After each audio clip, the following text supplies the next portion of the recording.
Ladies and gentlemen, welcome to Pine Gap Entertainment, Episode 1. I've got a mixtape. It's a CD.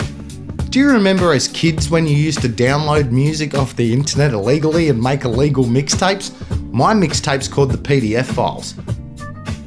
Pine Gap Entertainment presents the PDF Files, aka, I can't say that word, but it also includes the Wood Royal Commission, the Royal Commission into Institutional Responses to Child SA. I can't say those words either. I reckon no offence, I reckon we should just get into it. Let's see what track 1 is. It has been said that since the first fleet arrived, Australians have been unsure whether they're on the side of the convicts or the guards. From that moment, allegations of corruption and the Australian police have never been far apart.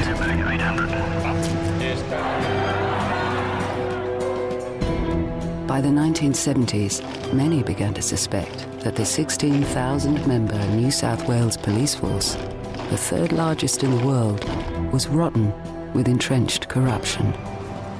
There was talk of high-level police protecting drug dealers and trafficking drugs themselves, of police involved in assault, in verballing, in fabricating evidence, in murder. If true, this was not a case of a few bad apples, but a diseased crop.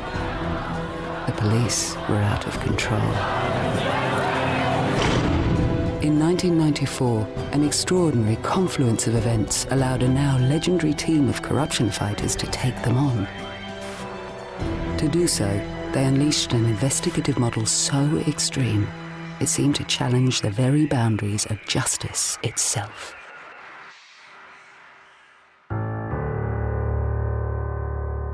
I'm alleging that there's incompetence, cover-up, involving a large number of senior police.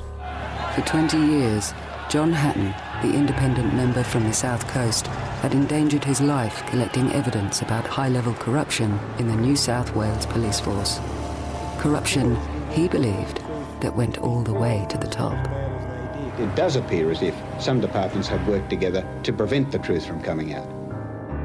And if we don't learn from history, then history will repeat itself, especially if we don't single out those corrupt officers and get rid of them. If you do not do this, then you will stand condemned. On May 11th, 1994, Hatton, along with 2 other independents, held the balance of power in the minority Liberal Party government. He decided to play his hand. Urgent motions. Honourable Member for South Coast.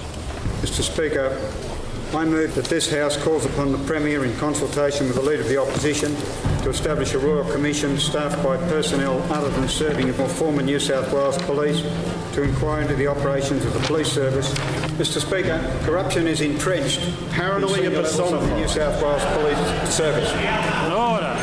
My secretary, Linda Furness, heard Griffith on the phone saying, "Tony, get the troops over here." The urgency of this motion, I believe... Within a short time, they'd obviously collected en masse and they filed in full uniform. The top brass of the police service packed that gallery. That the police force is out of control is beyond question. That didn't intimidate me one little bit. This minister should resign. Things had got to such a stage that they thought they were above the Parliament. We've listened to the drama queen as such part of a deliberate campaign to destroy the confidence in the New South Wales Police Service. I've said they are the best in the world, they are. And we have to sit and listen to the garbage trawled out by the little corruption fighter from the South Coast. It's fantasy, not facts. This is a motion about John Hatton and his attempt to bring down the Commissioner of Police at any cost. It is, in this case, a figment of the political imagination. We have dealt with institutionalised corruption. But the Parliament felt differently. And after 9 gruelling hours of ferocious debate and 46 ayes to 45 noes, John Hatton got his urgent motion for a Royal Commission through by a single vote. All those in favour say aye, the contrary no. I think the ayes have it, the ayes have it. Independent MP John Hatton has won crucial support in the Parliament for his pursuit of the New South Wales Police Force. he deluged the Parliament with allegations, naming high-ranking police officers right up to Commissioner Tony Lauer. There are two things that I look forward to. The first is seeing Mr Hatton away from parliamentary privilege in the witness box at the Royal Commission. And the second is my opportunity to once again clear my name. I was very much aware that there was controversy about the inquiry, and there were those on one side of politics and also those within the police who said this is an absolute waste of time because this is a squeaky clean police force. So I was aware of the people who said no, don't do this, but I also thought this was worth doing. A Supreme Court judge has taken on the toughest chore in New South Wales. Justice James Wood was named today to conduct the Royal Commission into the police force. What I did was to set up a situation whereby Gary Cook, senior counsel, assisted me as at the head of the investigative train. Then a phone call came, and it was James Wood, and we spoke, and I laughed. I said, "What? Do you really think that I'd be interested in doing anything like that again?" Nigel Hadges I'd known for a number of years, and he also had a long experience both in England and in Ireland and in Australia with the Australian Federal Police. I went to Sydney where I met Gary Cook for the first time in the company of the judge. We had to assemble a team very quickly, and it was clear that I was not to use New South Wales Police. The commission was to be made up of 3 investigative teams and over 400 expert personnel. Each had to be hand-picked from every state and territory, except New South Wales. No member of that police service was above suspicion. What I was looking for was some fairly hard-nosed detectives who were up to the task. It obviously wasn't going to be a job for the faint-hearted, and you needed people of that calibre. So they came from a variety of backgrounds, major crime squads, armed hold-up squads, fraud squads, etc., from around the country.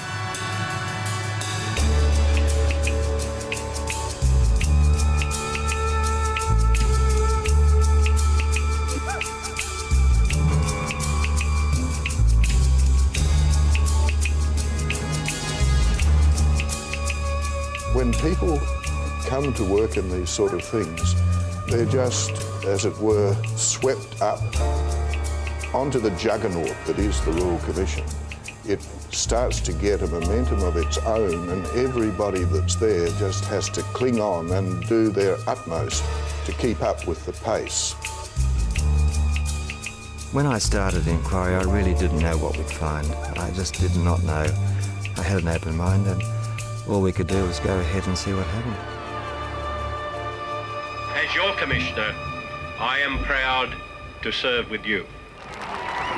Within weeks, the New South Wales Police Force showed they wouldn't accept this Royal Commission without a fight. The police service has tried to prevent individual police officers approaching the Royal Commission directly. It says that the sole point of reference between the police service and Royal Commission personnel will be the police department's own, rather menacingly entitled Royal Commission Response Unit. It goes on to say that on no account is information to be supplied direct to Royal Commission personnel. That's one of the predictable responses that raises alarm bells, because it calls in question the degree of true cooperation there is from those who are raising this flag. It's a diversionary tactic, and it's often the product of a strategy from people who have most to fear from a thorough investigation. John Hatton took Justice Wood 11 volumes of evidence about police corruption he had painstakingly collected in his 20-year battle. But it was of little use. Not only was much of it hearsay, all of it related to the past. And to prove entrenched corruption, they had to catch them in the act. The traditional model of Royal Commissions is retrospective. But because our primary role was to look at existence of entrenched or systemic corruption. We couldn't do that. We had to see what is happening at this very moment. And the only way to do that is to conduct proactive current operations.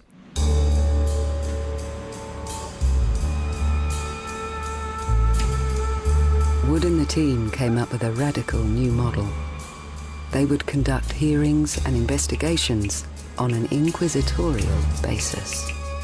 In the public arena, suspect police would be brought into the witness box and compelled to tell the truth. If they refused to answer a question, they would be arrested for contempt. And if they lied, they could be jailed for perjury.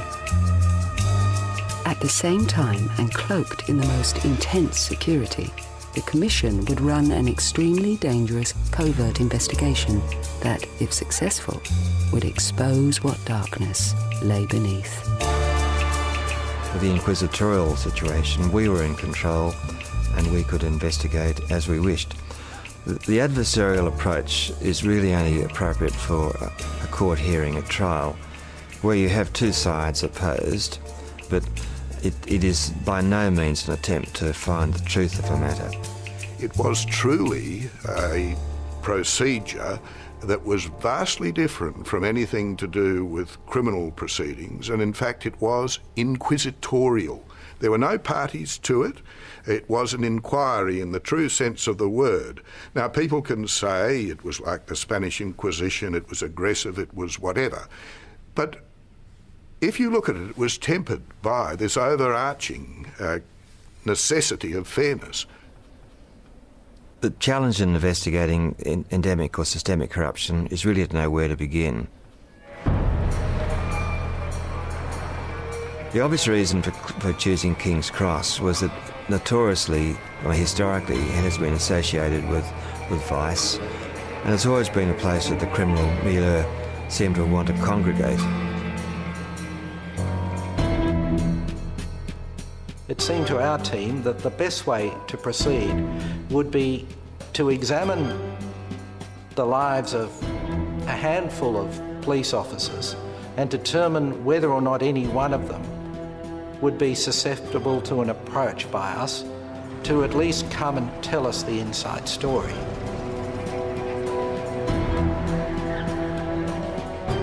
Looking for weaknesses where there's a potential for one of them to cooperate, as it were.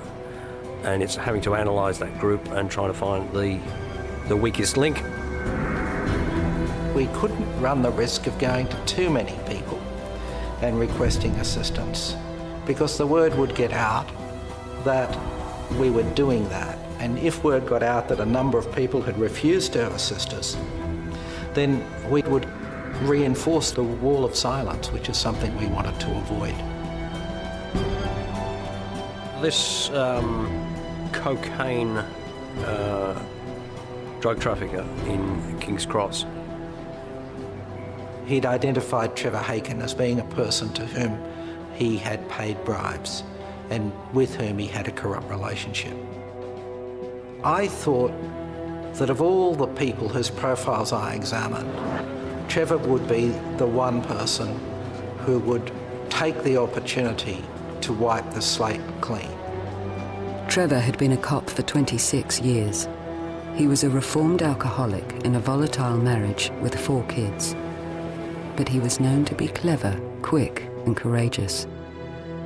We had to pick a time when we thought, I don't like saying this, but when we thought he would be most vulnerable to an approach. If he was to get an offer of a clean start, the best time to approach him was at a time when he might otherwise think that his life had reached a crisis point. Detective Sergeant Trevor Haken was in serious trouble. The New South Wales Crime Commission was on the verge of uncovering his dealings with a major drug trafficker. He was called in before the Crime Commission and interrogated at length. On a monitor in another room, Nigel and John watched as Haken denied everything. I had some personal knowledge of him. He had young children. So this was an opportunity to get out. This is Friday, the 2nd of September, 2:45 p.m. Trevor, do you consent to this being tape recorded? Answer, yes. I had a pre-prepared script that Gary had checked, and I read that to Trevor during the course. You shouldn't expect that my preparedness to interview you in the way described to recommend an application for indemnity will continue indefinitely. As the Commission goes about its work, circumstances change. For example, other people will come forward. Accordingly, you should make your decision with this in mind. And immediately, he said that he would. He said, well, something to the effect, well, what if there was something happening tomorrow? I remember looking at Nigel and thinking, goodness, we'll have to stop everybody going home tonight because we're going to have to put this operation together. And we had an awful lot to do. His car was taken off him, and the electronics team obviously did certain things to it which permitted a camera to be installed and sound to be recorded. And his car and his person was from thereafter a mobile evidence gathering machine. The scenario would be that he would lead his normal existence. He would alert us when contact was made by his criminal associates, and we would then cover those meetings, those phone calls or whatever. Trevor was the man who collected the money. I think he called it the laugh. He was the man who collected the money and who distributed it. He was the man who was the bookkeeper, in a sense, of the corrupt group which he represented at King's Cross. 2 or 3 o'clock. Let's concentrate at the moment on this fucking Parramatta business, because I want to find why Reed's pushing. Do you want to wait here? Can you wait here? I'll walk down and come back here. Can you wait here 10 minutes? Yeah. Can you wait here? Okay. Sure? Yeah. All right, just go and come back. All right, I'm dying, that's all. Within days, Trevor was secretly recording drug traffickers, handing thousands of dollars to him to be distributed amongst King's Cross detective sergeants. There existed various terms, the giggle, the laugh, the Christmas club, the A-graders, who were people who were the recipients of large amounts of cash, invariably from the proceeds of drug trafficking, whereby one person would go around drug traffickers, collect money and distribute it accordingly. The laugh involved King's Cross detectives and suspected drug dealers, including Steve Hardass, Fat George, and Billy and Louis Bayer, who owned clubs on the Strip.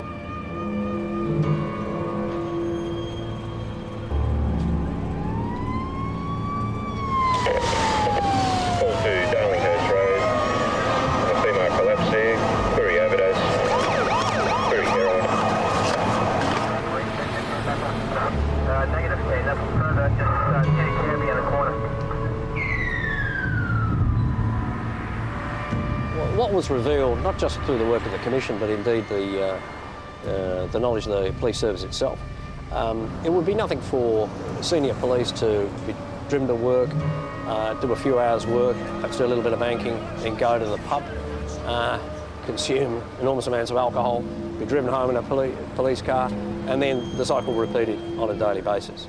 No supervision, no management. Hence corruption was permitted to thrive.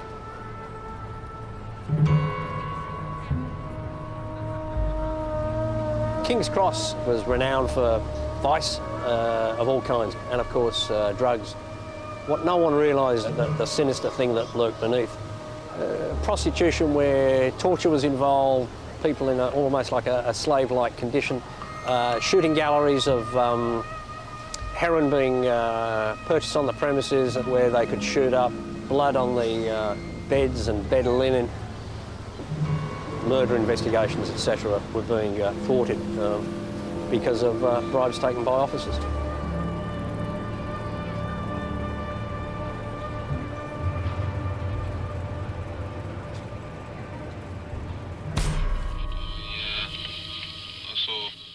Trevor Haken was an amazing character in that he had had no formal undercover training or experience, and yet he would, it'd be fair to say, one of the best undercover operatives I've ever experienced.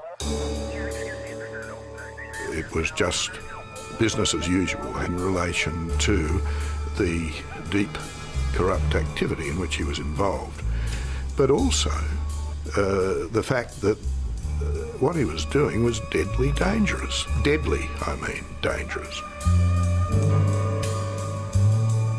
It was important to us that we protect Trevor, but it was also important that we corroborate him and to do everything that we could as a professional investigation unit. We were, after all, investigating the New South Wales Police Service.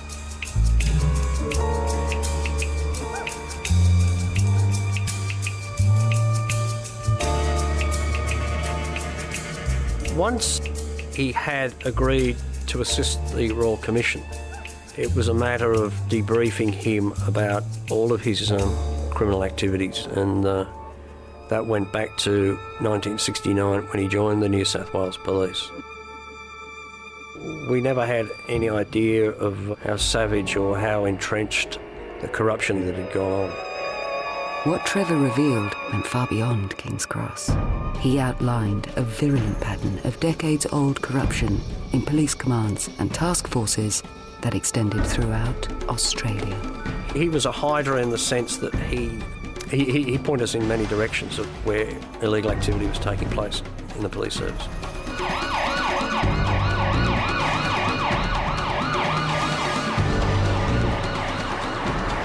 Late in 1994, Trevor Haken had a conversation with a leading drug trafficker in King's Cross who was bemoaning the fact he was having to pay senior police through an intermediary.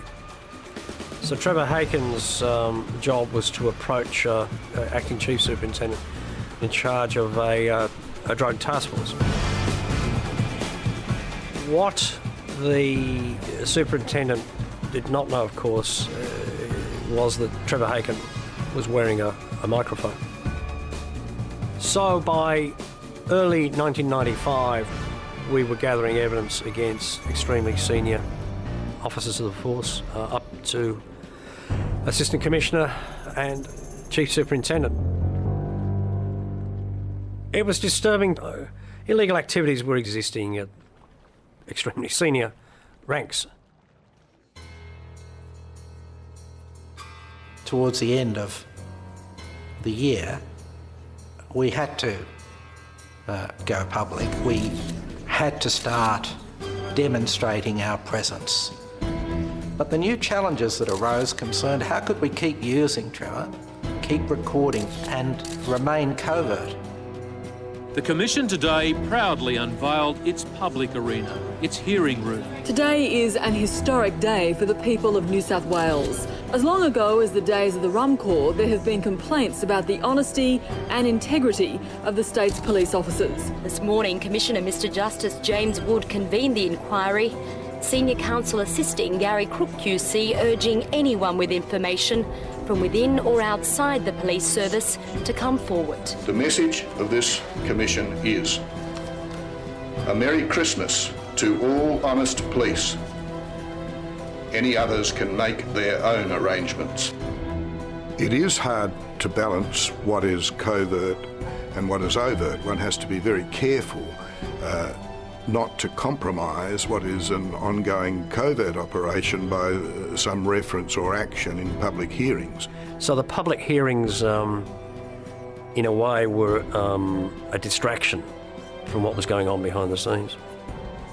One of the first called into the witness box was Police Commissioner Tony Lauer. I said, Mr. Lauer, I want you now to deal with your current day perception.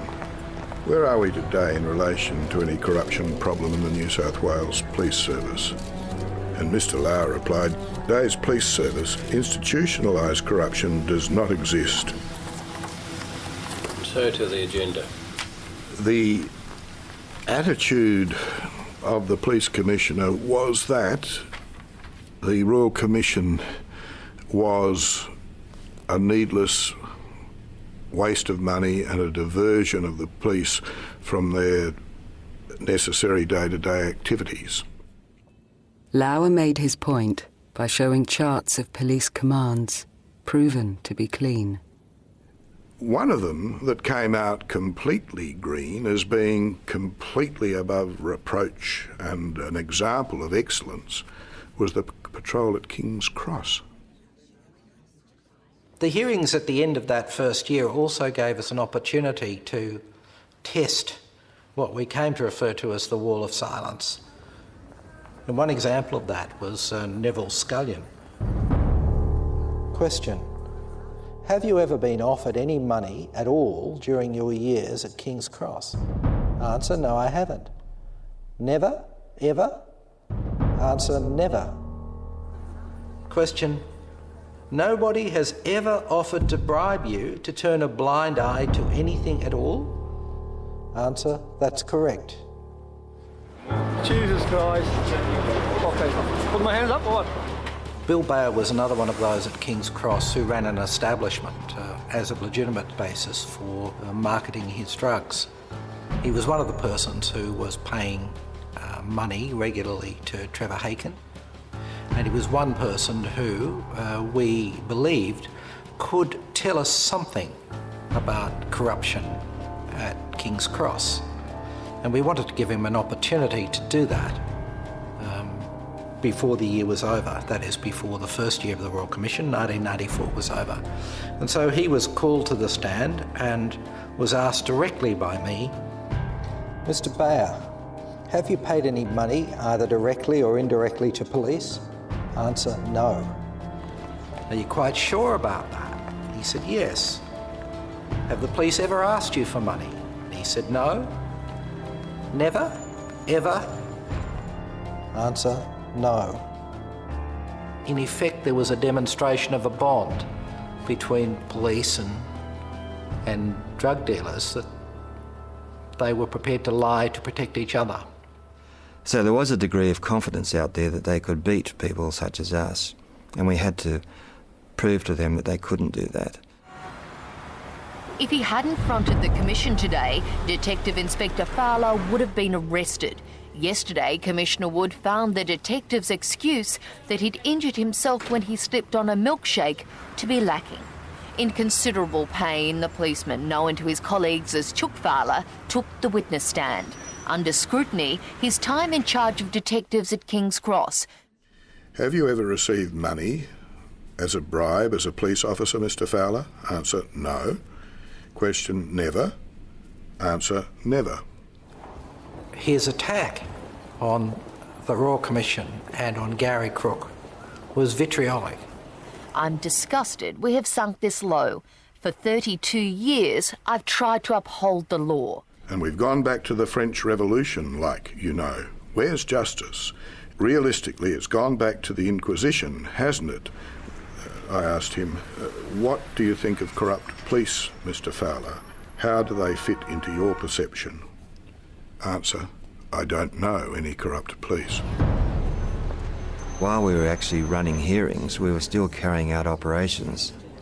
But we also had to bluff a little bit to make sure that the police didn't close the thing down. So actually what we did was go off on a bit of a tangent up the coast to look at a fairly minor area on the basis that while we're away, they would think, well, they're just playing at the edges and they'll get nowhere, so we can carry on. In the first hearing of the 3-month-old commission outside Sydney, Justice Wood made his intentions clear. This Royal Commission is not a war between us and the police service. So while those public hearings were going on, and there was a lot of criticism by the media that the Royal Commission was not achieving, my staff and I were sort of described as plods and plastic police. It was gratifying that we were gathering extremely important evidence that we knew would come to light. Don't say they won't fucking do it. If you fucking believe us, back the same fucking thing that happened before, mate. Fucking disgraceful. Absolutely fucking disgraceful. So...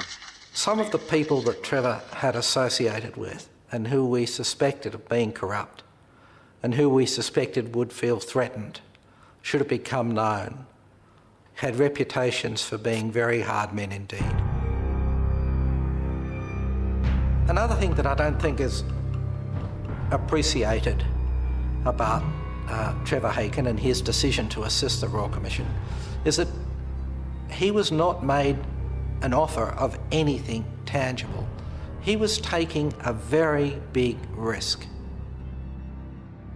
He certainly wasn't promised an indemnity, and for all he knew, and indeed for all we knew at that time, it was possible that he would be prosecuted for some or all of his past criminal activity.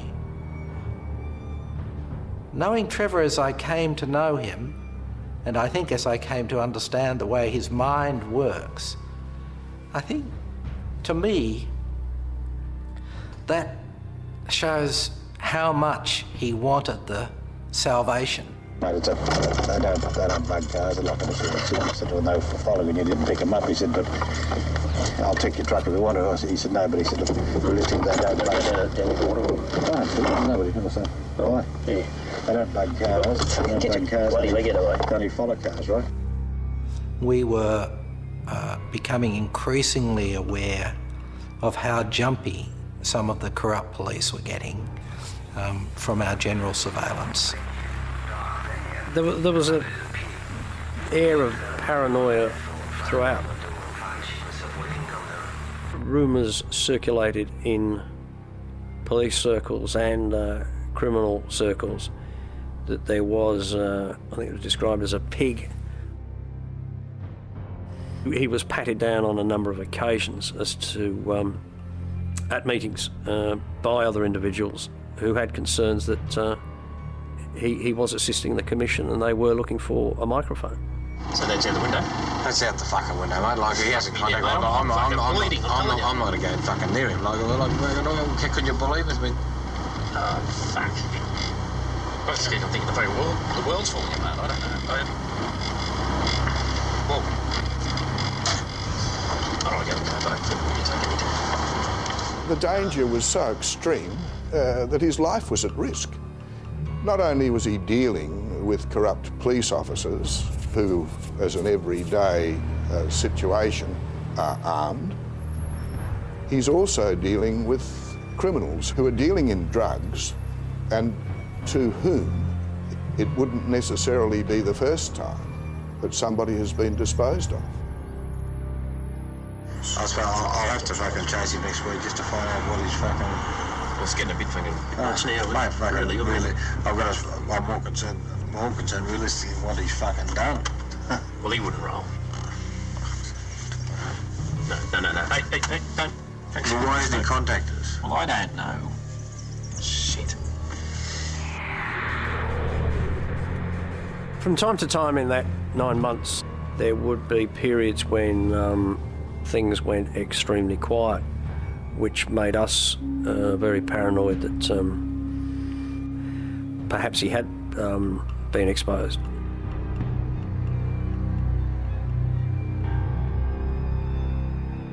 And Bill Bayer had connections with some very nasty criminals who certainly had the wherewithal to murder Trevor, and there are some who wouldn't have given it a second thought. Well, I've got money now. I can make plenty of trouble. I'll help them. The wives, the kids. Thank you,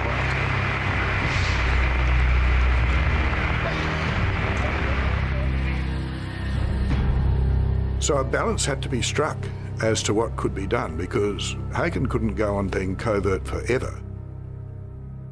The aim of moving to a public denouement of what we were doing, I guess, was always there at the background, because I knew we had to do something like that for two reasons. First of all, to try and persuade police who were wavering that they're better for them to come on our side.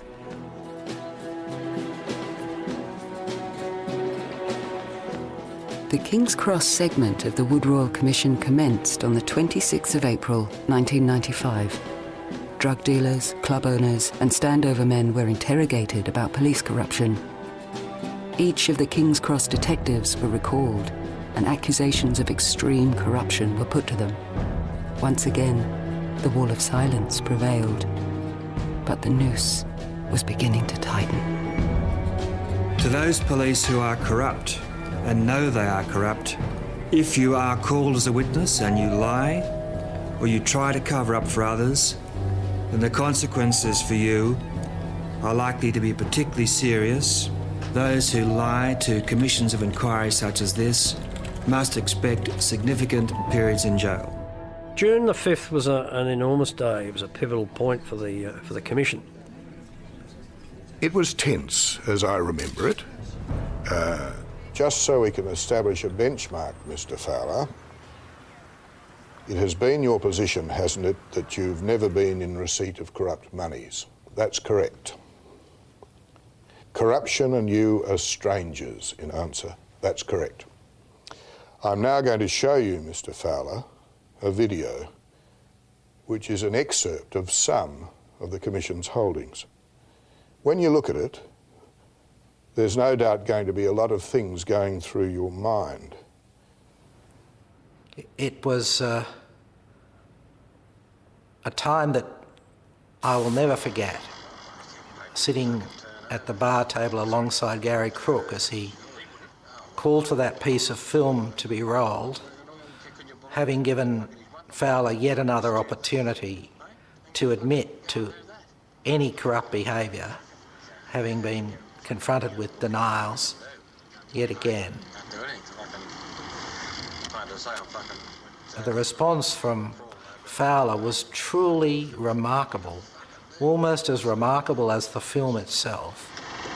Hang in there and shit yourself, you know? When asked, well, how do you explain these videos, effectively he said, well, you must have got an actor to play my role.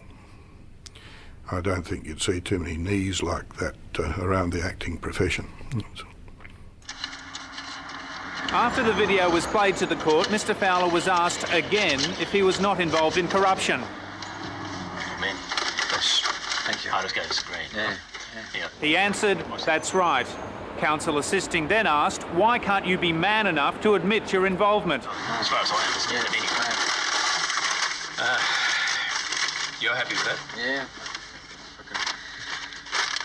Fucking mystical too, the fucking bad. That footage didn't go just around Australia, it went around the world, and of course then followed by Trevor Haken. Mr. Haken, very early in the life of this Royal Commission, were you approached by Commander Hatchkiss and myself? And he said, I was. And I asked him, and did you, from that point in time, agree to assist the Royal Commission in its investigations into corruption in the New South Wales Police Service? And he said yes.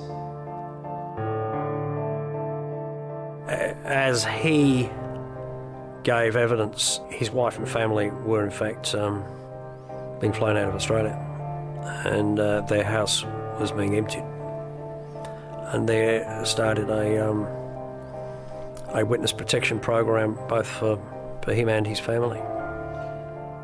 And I went on, you've assisted the Royal Commission in particular in its covert operations. That's correct, he said. And then the detail. The room was silent, and then all at once there was noise. There was rustling, there were members of the press moving about, leaving. There were lawyers looking around in astonishment. A bombshell today from the Police Royal Commission. It revealed an undercover surveillance operation secretly taping bribe payouts over the past 9 months. The operation was carried out with the help of an officer turned informer. The Commission claims it now has an extensive database of crooked police and is calling on them to come forward or go to jail. I only wish to emphasise now that while today may mark a high water mark in terms of its impact, being a first public disclosure of our covert capacity, it will not be the last.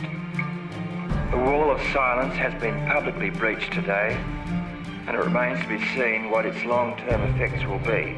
Trevor Haken told the Royal Commission he'll give evidence of corrupt police practices dating from 1969 to the present day. If you happen to be corrupt, it is almost certain by now that you have been identified and that we are working on you. And the Commissioner made that very clear in several pronouncements from the bench, that, OK, this is where it's at. And if you think that you've been able to skate through, or you think you can wait and see, well, think again. There is a culture which is universally accepted within the department that you don't, in effect, tell on your mates.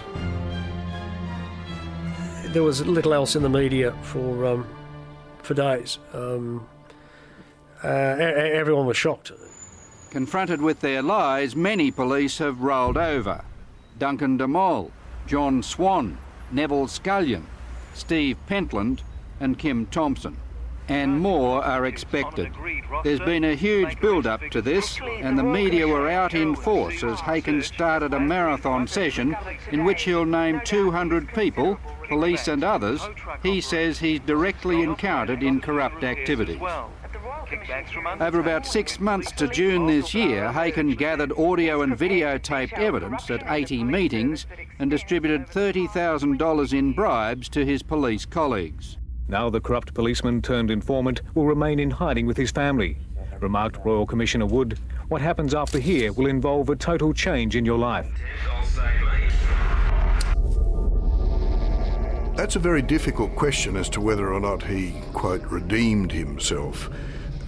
The cynic would say he did it to save his skin, to save himself going to jail. Those more kindly might be prepared to countenance that it was some sort of repentance and some cleansing process that he was going through to right the wrong that he was so deeply a part of.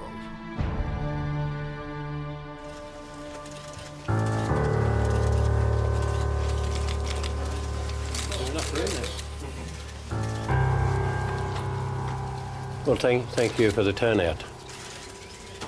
For 6 weeks, the police commissioner said nothing. Then he called a press conference.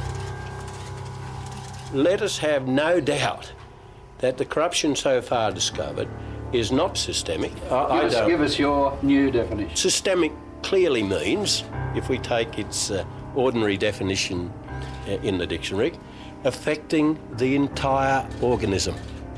This is not systemic corruption. Doesn't the attitudes of your officers and your management of the force is at stake here, is it not, Commissioner? Do you acknowledge that evidence from officers Duncan de Mol, Kim Tomson, Neville Scullion, Steve Pentland, John Swan and others who've rolled over indicate that there's been no effective discipline or supervision of police who could get drunk on duty or absent themselves as they saw fit? Quentin, I don't want to comment. Your primary objective is to restore public confidence in the police service of New South Wales. Shouldn't you at least offer your resignation to the state government? No, Quentin. Why not? Well, the answer is no. And it's not appropriate that I... a major deficiency in your management. It seemed as though a door had opened. Once it opened, there was a race to come through it. The more tapes, the more films, the more rollovers we had, the more people came forward. And to the point where on one night I had so many telephone calls from police that we just couldn't deal with all the calls. It's not too dramatic to describe it as a tsunami. We were inundated with people rolling over. In that sense, that paranoia worked to the Commission's advantage. And it got to the point where we really didn't know what kind of admissions would be the next admissions we would get. Evidence of corruption led out of the Cross to police commands covering the state, then crossed the border and pointed straight at the Australian Federal Police. That was a deep shock for me, as it was a deep shock to a number of people who'd known these officers, and it was an extremely sad day, not just for the New South Wales Police, but obviously for the Federal Police. I've told you before I get you Nicky. Well, are you interested in the heroin job or not? Yeah. Right. Right. Now, do you know the gang Cabramatta? The evidence broadcast to the world included detectives selling heroin out of the back of police stations, cops running prostitution rings, and senior detectives trading in child pornography. Now listen, alright, all this goes, as far as his monitor is alright, $150, okay? And I can't do any deals for that. Further evidence of entrenched corruption led all the way to the top. Well, yesterday it was an assistant commissioner. Today it was a chief superintendent. The New South Wales police inquiry continues to move into the very top echelons of the force. With the shock resignation of Ray Donaldson, the state's fourth-ranked officer, still fresh, there was more drama today when it was revealed they'd been bugging the commander of the Fraud Enforcement Agency. Claims of bribery and corruption in the Joint Task Force have already led to the standing down of Chief Superintendent Bob Lysart. But the man who instigated this Royal Commission says the buck stops at the very top. Former independent MP John Hatton wants the resignation of the Police Commissioner. Lauer must, as a senior executive officer in the police force, take responsibility for either knowing and being involved or not knowing and not being involved. There was a price to pay for the model that was adopted. No doubt there was a lot of trauma in many homes of many corrupt police. A lot of those officers, one couldn't help have empathy for as they related the history and how they'd got involved in serious criminal activity. It was not easy to see grown men break down. It was not easy to sit with people in rooms whilst they came to grips with the fact that they'd made wrong decisions 20 years ago, sometimes more, and that they now had to deal with that. They were crucifying their careers, they were losing their life plans sometimes. For some, the public revelations were too much to bear. Another consequence of the Police Royal Commission was uncovered this morning with the discovery of the body of former Bondi police officer Clinton Mola. Life for police officer Wayne Johnson began to fall apart earlier this year. Named at the Police Royal Commission and with his marriage on the rocks, the 31-year-old ended it all yesterday, shooting his wife Lana and then killing himself. Their 2-year-old daughter was unharmed. Now, nobody wants to get to the situation where somebody takes their own life, but does this mean that if somebody was particularly sensitive and fragile, that their involvement in corruption is going to be hidden, and yet somebody who is apparently robust, a la Fowler, gets exposed? Where do you draw the line? We did decide, after significant exposure of what was happening, it was necessary to try and bring this to a head. Now, it's a matter I need to deal with this morning of considerable importance to the Royal Commission.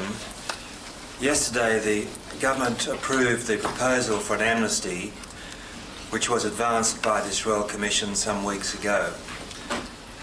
In essence, what is offered to corrupt police officers who come forward from today and make full admissions as to their corrupt activities is an amnesty from criminal prosecution. Now, a critical aspect of a Royal Commission really is that it is not normally designed as a means of collecting evidence with a view to prosecuting people. In other words, it is not an alternative to a police investigation. Its aim is to thoroughly investigate the topic, to ventilate all the problems and to identify possible solutions. During those few weeks, one had the feeling that we could move to the rebuilding phase. We could move to the phase of restoring confidence in the police service, putting in place a system that ensured that this kind of thing wouldn't happen again. Well, as long as there's greed and as long as there's human nature, and as long as there is the situation where, for example, a drug dealer can pay a police officer his yearly salary in a week, there's going to be the reality, not only the danger, but the succumbing of some people to the temptation of corrupt payments. What you have to do is to be eternally vigilant. Wood urged urgent reform. The decriminalisation of prostitution, drug law changes, drug and alcohol testing for police, integrity testing for police, the establishment of the Police Integrity Commission, a new law under which corrupt police could be dismissed immediately based on the Commission's evidence, higher levels of education for police, and on and on. It was a day of judgment for the world's third largest police service. Confirmation that entrenched corruption does exist, and a warning from the Royal Commissioner that it will take several years to deal with. As the first copies of Justice Wood's interim report were distributed, plans for a police corruption commission were revealed. It's a body that will use investigators and lawyers to detect and expose corruption, using the same surveillance techniques made famous by the Wood Commission. In Wood's report, he was highly critical of Commissioner Lauer. Do you regret saying there was no institutionalised corruption in the New South Wales Police Force? Well, this is not an occasion for us to go back to semantics. Under your leadership, we've seen the police service exposed as having a high level of corruption. Well, there are some difficulties, I think. That's how you describe what we've seen the last few months. And plans for retirement. Plans for retirement, perhaps we could ask you. Happily with my wife, Joy, gardening at this time. Thank you very much. Thank you. 10 days before the report's publication, Police Commissioner Lauer resigned. I'm aware that there are criticisms now of the Royal Commission that it was perhaps too aggressive. I think that there is no alternative. If you are dealing with a body of people who are well trained in criminal investigations and have a long history of working together, and in particular of backing one another up if there are allegations of corrupt conduct or misconduct, you simply have to take a hard line. If we had been weak, I think we would have been swamped. We would have got nowhere. So it's not a nice thing to do, but for this kind of inquiry, there was no choice.